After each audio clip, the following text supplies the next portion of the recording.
Carl from Red Badger TV, joined with Chairman Darryl Claypole. Darryl, thanks for coming back on the channel. First time since Skegness, I believe. A lot of developments. Yeah. A lot happened since. A lot of developments to go through. Let's start with the beginning. So, give us an update on the academy. Academy, we had another academy trial last night. Part of that as well, midweek we had a game against Notts County where they brought an under-23 side down to players. We had a lot of our under-16s playing out there, so that was great. The academy is developing remarkably well. We've got a lot of interest, huge amount of interest so far. So we're very confident that we're going to meet that target for next year, given that we start in September. A lot of planning, a lot of work going behind, a lot of enthusiasm being shown by the team. So I'm really, really positive about it. I think that our academy, we have a world-class product. Facilities are second to none. The new education section that we're building is going to be second to none. Our partnership with Future Lions is second to none. And of course we've got that absolute world-class name of Benfica, where we've got the two coaches who everyone knows are now part and parcel of the Eastwood folklore almost. You know, they've settled in remarkably well. So a huge thank you to Paolo and Ricardo, and of course to the Benfica International project. I was having a meeting on Friday morning with the people who've got the same project in Pakistan, and they're coming to our Vars game next Saturday. They're going to come over and have a look at what we're doing. So we're going to be working in conjunction with them. Very exciting times, Carl. Hugely exciting times. I've said this to anyone that listens, Darryl. Can I just pay you a compliment in terms of the progression of the club since taking over as chairman? But let's fast forward 12 months. Where would you want both the first team and Eastwood Community Football Club as a club to be? What kind of position? First team, step 4. Whatever level, whatever league we're in, that doesn't bother me. Step 4, the ground developed, a lot of work going on at the ground, and that's huge thanks to my co-director Lee Wood, who's put many hours, and we're just doing the blueprint for how that's going to look. You know, the covered accommodation around the other sides, painting, extending the changing rooms, making the changing rooms better, the education section.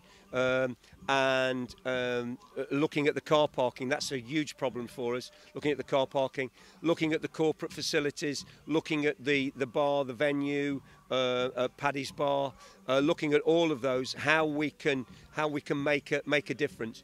The community aspect, I'm desperate to make the community aspect, the inclusive football. My very good friend Sean Culpin at Colville Town, who I've considered to be the best in the country at developing that. I'm going to be picking his brains and learning from him, how we can make that better for us. A real community project, that's what we want.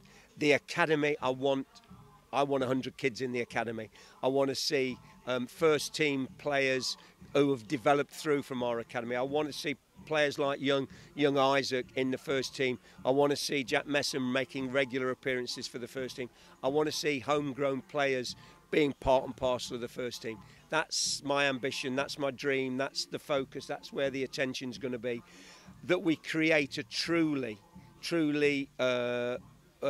wider community base, that we're part of Eastwood's community, Broxtow's community, and we want to encourage people to come and enjoy the football, give them a brand of exciting football. Hey, listen, I keep you going. You won't have a chance to do any more interviews. I'll keep you going all day long. So just for anyone following the channel, I'm going to be heading into Eastwood with some posters, doing it a bit old school style, Darryl, treading the pavements of Eastwood. Yeah. So that'll be happening next week, so keep your eyes out for that. Finally, let's talk about the first team in the gaffers. Yeah. So obviously, doing very well this season. I know you speak very highly of them, but just talk about what kind of job they're doing roughly as we head into December. They're the best in my opinion. They're the best in the league. I've got two of the brightest young coach managers in this league, and probably even further up. Got a lot to learn. They make mistakes, of course they do, but they're learning on the job. I'm absolutely delighted to work with them. Do you know, they were last night they came to the academy trial.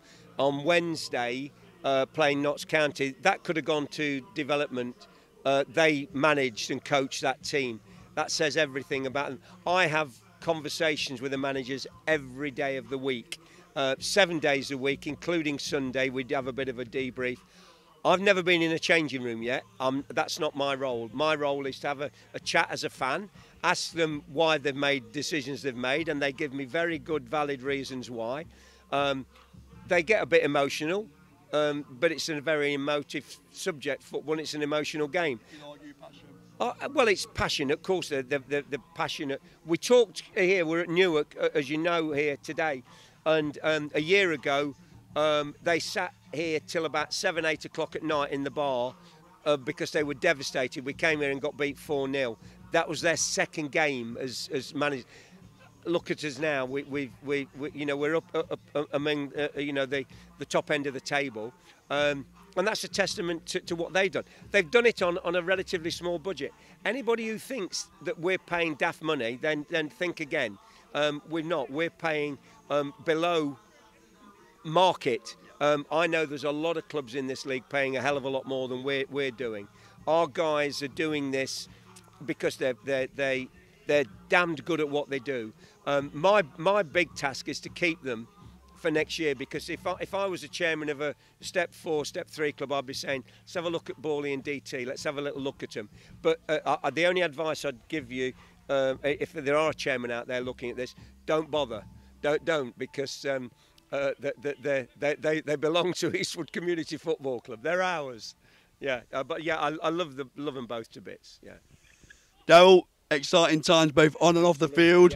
Thank you for talking to the channel, and we're here from you soon. And what a great job you and your team are doing. You know how highly I think of you and your media team. We've had a conversation here earlier today. Some very exciting times ahead. And thanks, Carl. Really appreciate it. And take me to a boxing match. I want to go and see a boxing match. That can happen. Take care, Daryl.